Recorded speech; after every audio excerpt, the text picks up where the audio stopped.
Exercise 13.2 of NCERT, ठीक है ना? Yes. The question number 1, what it says, ये कहता है the curve surface area of A right circular cylinder. जब हम यहाँ बात कर रहे हैं सिलेंडर की, तो हम ये मान के चलेंगे कि वो राइट सर्कुलर सिलेंडर है, यानी उसका जो टॉप है और उसकी जो बॉटम है दोनों सर्कुलर हैं, यानी ये इस फॉर्मेट का नहीं है, क्योंकि ये भी हमारा एक सर्कल होता है, एक सिलेंडर होता है, ठीक। बट हम जो इस वाली क्लास में पढ़ेंगे तो हम ये बात पढ़ेंगे कि it is a right circular cylinder, तो इसका जो अपर पार्ट है वो भी सर्कुलर है और जो लोअर पार्ट है वो भी सर्कुलर है। तो क्वेश्चन नंबर 1 है the curve surface area of A right circular cylinder of height 14 centimeter is 88 centimeter square. Yani we have given a cylinder whose height is 14 centimeter and whose curved surface area is 88 centimeter square. तब ये कह रहा है find the diameter of the base diameter of the base of the cylinder, यानी cylinder का जो base है उसका डायमीटर हमने लिखा। अगर हम सपोज एक सिलेंडर को फॉर्म कर लें तो दिस इज द सिलेंडर। अब मैंने कहा कि जैसा अप होता है ऐसे ही डाउन वो भी होता है बॉटम। तो अगर इसकी हम रेडियस आर कंसीडर कर लें तो डायमीटर कितना हो गया 2r, और we know that the curve surface area is 2 pi R H, जो हमको कितना गिवन है 88। अब 2 इंटू वैल्यू ऑफ पाई 22/7 है। अगर आपको कोई और वैल्यू गिवन है तो आप इसे यूज करेंगे, अदरवाइज 22/7। रेडियस हमको फाइंड आउट ही करनी है और that is 14 which is equal to 88। तो 7 टू जा 14, तो r 22 टू जा 44, 88 r इक्वल टू 88, तो r इक्वल टू 1 सेंटीमीटर। तो that is the radius of the base. तो बेस जो है उसकी रेडियस कितनी है 1 सेंटीमीटर। तो डायमीटर किसके इक्वल हो गया, that is 2 into radius, that is 2 into 1, that is 2 centimetre. तो diameter of the base is 2 centimetre. अगर टॉप की बात करें तो टॉप में भी यही चीज है। तो diameter of the base of the cylinder is 2 centimetre.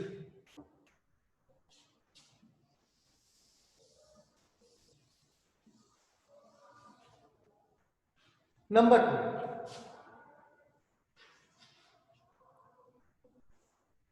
it is required to make a closed cylindrical tank of height 1 meter. ये कह रहा है कि हमको जो है क्लोज सिलेंड्रिकल टैंक बनाना है। The height of the closed cylindrical tank will be 1 meter. यानी कितनी हाइट चाहिए हमको 1 meter. And the base diameter is 140 centimeter, and base diameter is 140 centimeter from a metal sheet। यानी किससे बनाना है उसने, मेटल शीट से बनाना है,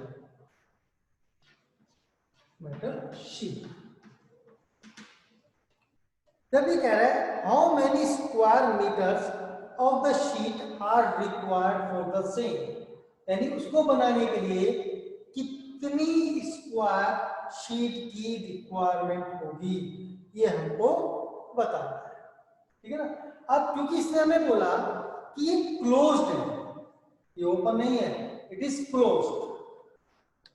तो अगर हम एक सिलेंडर फॉर्मेट करें तो ये हमारा एक सिलेंडर बन गया whose height is 1 meter and the diameter of base is 140 centimeter। तो ये क्लोज्ड है, तो पूरा पूरा क्लोज्ड है। तो क्लोज्ड है तो मींस क्या हुआ, इस फॉर्मेट का बना है।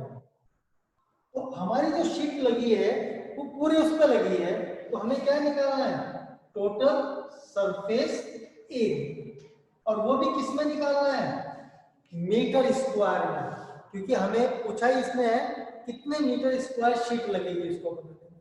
तो जब हमने क्लोज कर दिया उसको ऊपर से और नीचे से भी, तो हमारी शीट कहाँ कहाँ लगी, एक तो कर्व पोर्शन में और एक अप में और एक बॉटम में, एक तो बेस में लगी, एक टॉप पे लगी और एक कर्व वाले पोर्शन में लगी। तो जब हमारी शीट यहाँ पर लग गई तो टोटल सरफेस एरिया की बात हम कर रहे हैं, हम किसकी बात कर रहे हैं, total surface area, which is equal to 2 pi r plus h, यानी curve surface area plus the area of the base and the area of the top, और दोनों क्योंकि सर्कुलर हैं और हमने r उसकी रेडियस हो गई और h उसकी हाइट, इसकी length, r is the radius और h is the height. अब we have given height in meter but the diameter in centimeter, तो क्योंकि हमें आंसर मीटर में चाहिए तो हम इस सेंटीमीटर को मीटर में कन्वर्ट कर देते हैं। जब इस सेंटीमीटर को मीटर में कन्वर्ट करेंगे तो we have to divide 140 by 100 meter, तो इट बिकम 14 बाय 10 मीटर, और इट इज द डायमीटर। तो व्हाट इज द रेडियस, तो radius is r equal to 14 by 10 into 1 by 2, that is 7 upon 10 meter. This is the radius of the base as well as for the top. अब हमको ये total surface area, अब total surface area is 2 value of pi 22/7, मैंने अभी थोड़ी देर पहले बोला था कि अगर हमें क्वेश्चन में कुछ और गिवन है तो हमसे लेंगे, अदरवाइज हम 22/7, r is 7/10,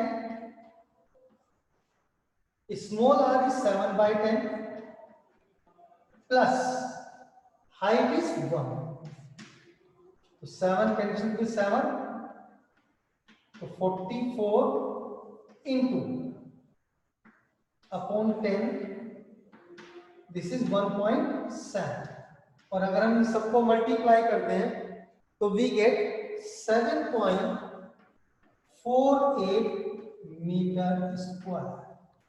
The sheet required is 7.48 meter square. Metal sheet की हमें जो है रिक्वायरमेंट पड़ेगी अगर हम number 3,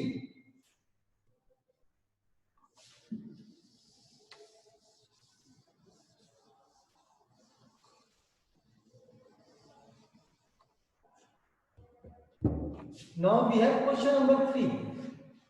It says that a metal pipe which is 77 centimeter long, we have a metal pipe which is 77 centimeter long, and that means the length of the pipe is 77 centimeter. अब because it is pipe, अब इसने आगे हमें क्या बोला है, the inner diameter of the cross section is 4 centimeter and the outer diameter being 4.4 centimeter. To find its inner curved surface area, second outer curved surface area, or third the total surface area. And that means कि this pipe is hollow. ये pipe कैसा है हमारे पास, होलो pipe है, यानी अगर हम इसकी फिगर नोट करें तो we have the pipe of this type, this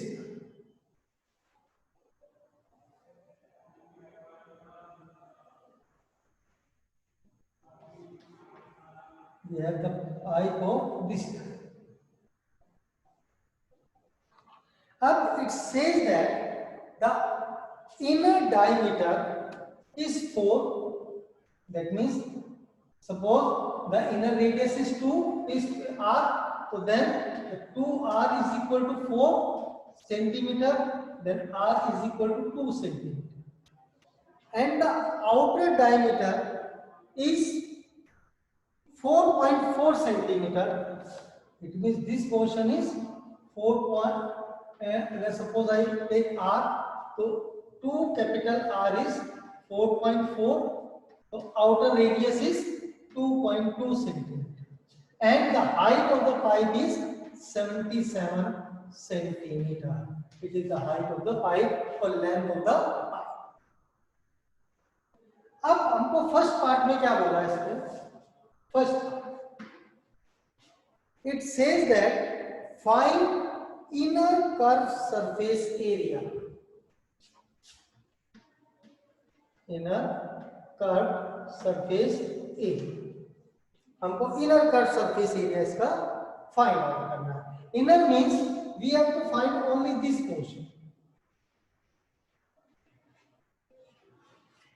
This portion we have to find. So it is the inner curved surface area is 2 pi inner radius into height, or height is the same. Value of pi is 22/7 into value of small r, that is 2, and h is 77. तो अगर हम इस सबको multiply करते हैं तो we get 968 centimeter square. So then the inner curved surface area of this cylindrical pipe is 968 centimeter square. Now the second part, outer curved surface area. Now we have outer curved surface area. Outer curved surface area means this portion. So that is equal to 2 pi capital R into h, because the radius of the outer part is capital R. So 2 into value of pi 22/7 into value of capital R 2.2 और h is 77. और अगर हम इस सबको multiply करते हैं तो we gate 1064.8 centimeter square. So this is the outer curved surface area. Now this question has the 3 part. So third part is, what is the third part? Third part is the total surface area. Total surface area. अब total surface area is inner curved surface area plus outer curved surface area plus area of two bases. Yet we can write 2 times area of base. तो हम इसको ऐसे भी लिख सकते हैं, area of 2 bases. So then we have curved surface, inner curved surface area already हमने निकाल लिया 968, outer 1064.8 plus 2 times area of the base. और area of the base क्या होगा? This one, यानी कि इस सर्कल के एरिया माइनस दिस सर्कल का area, pi which is 22/7 capital R square minus small r square. और अब हम इसको अगर सोल्व करते हैं तो we gate 2038.08 centimeter square. So this is the total surface area of this cylinder. इस सिलेंडर का टोटल सरफेस एरिया है. Now come to the question number 4.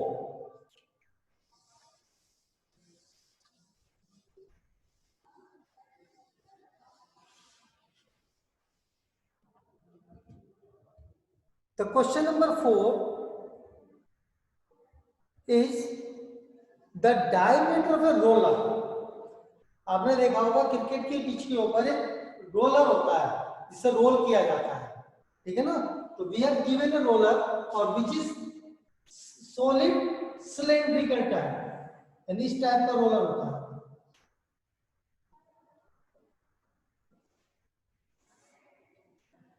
इसमें 2 पार्ट्स लगे होते हैं और इसको पकड़ के रोल किया जाता है। The diameter of this roller is 84 centimetre square, यानी इट मींस ये जो सिलेंडर है ये वर्टिकल की जगह हॉरिजॉन्टल फॉर्मेट में रखा हुआ है, ठीक है ना। वर्टिकल सिलेंडर ये होता है और इसको हमने हॉरिजॉन्टल की फॉर्मेट में रख लिया, यानी घुमा दिया। The diameter is 84 centimetre. The diameter of this is 84 centimeter. And the length is 120 centimeter. और इसकी लेंथ कितनी है? 120 centimetre. It takes 500 complete revolutions to move once over to level a playground. यानी इसको जो है 500 टाइम रोल किया गया तो लेवल द प्लेग्राउंड। यानी सपोज ये अगर हमारे पास एक प्लेग्राउंड है तो इस प्लेग्राउंड को लेवल करने के लिए इस सिलेंडर को ऐसे रोल किया गया, जैसे मैं चौक रोल कर रहा हूं। और कितने टाइम रोल किया गया? 500 टाइम्स इसको रोल किया गया। अब वो कह रहा है कितना एरिया कवर होगा ये हमने बताया, यानी हमने इसको ऐसे रोल किया 500 टाइम्स। अब अगर हम 1 टाइम रोल करते हैं, सपोज मैं इस पेन को 1 टाइम रोल करता हूं, तो अगर मैं यहां से स्टार्ट करता हूं, यहाँ एक कैप स्टार्ट है, तो जैसे ही मैं इसको 1 टाइम कंप्लीट रोल करूंगा तो कितना रोल होगा, कितना एरिया चलेगा ये, जितना इसका कर्व सरफेस एरिया है, यानी कितना कवर करेगा ये, जितना इसका कर्व सरफेस एरिया है। तो इट मींस कि अगर मैं 1 टाइम इसको रोल करता हूं तो area covered by it is equal to the curve surface area of the roller, and it means कि area covered by roller in 1 revolution is equal to curved surface area of roller. Roller means cylinder. जो ये cylinder है इसका curve surface area कितना होगा वो हमने। अब we have given the diameter, तो radius of the roller is 84/2 and the length और height of the roller is 120। तो मैंने कहा था ना वर्टिकल की जगह हमने हॉरिजॉन्टल फॉर्मेट में कर लिया, तो इट मींस जो हाइट या लेंथ होगी that will be the same. तो curve surface area in revolution 2 pi 22/7 into r that is 42 into height that is 120। और अगर हम सबको मल्टीप्लाई करते हैं तो then we get 31680 centimetre square, यानी it means it is the area covered by the roller in 1 revolution, यानी 1 role करने के बाद, अगर वो एक बार रोल कर देता है तो वो कितना एरिया कवर कर रहा है? 31680 सेंटीमीटर स्क्वायर। अभी जो हमने एरिया लिया है it is in centimetre square. अगर हमें इसे मीटर स्क्वायर में कन्वर्ट करना हो तो हमें किससे मल्टीप्लाई करना पड़ेगा? 100 into 100 मीटर स्क्वायर। तो हमने इससे 1/100 into 100 से मल्टीप्लाई कर दिया या 100 into 100 से डिवाइड कर दिया। तो जब हमने इसे डिवाइड कर दिया तो हमारे पास कितना आ गया? 3.168 meter square. So this is the area covered by the roller in 1 revolution, यानी 1 revolution में एरिया कवर किया इस रोलर ने वो कितना है? 316.8 मीटर स्क्वायर। बट हमें कितने रेवोल्यूशन लगाए हमने 500। तो एरिया कवर्ड बाय या covered in 500 revolution is equal to 500 multiplied by 3.168 और that will be equals to 1584 meter square. तो कितना एरिया इसने कवर किया 1584 meter square area it has covered in 500 revolutions। तो 500 revolution में तो it means it covers the area in 500 revolution, that is 1584 meter square. तो 4 question हमने जो है इसके आज कर लिए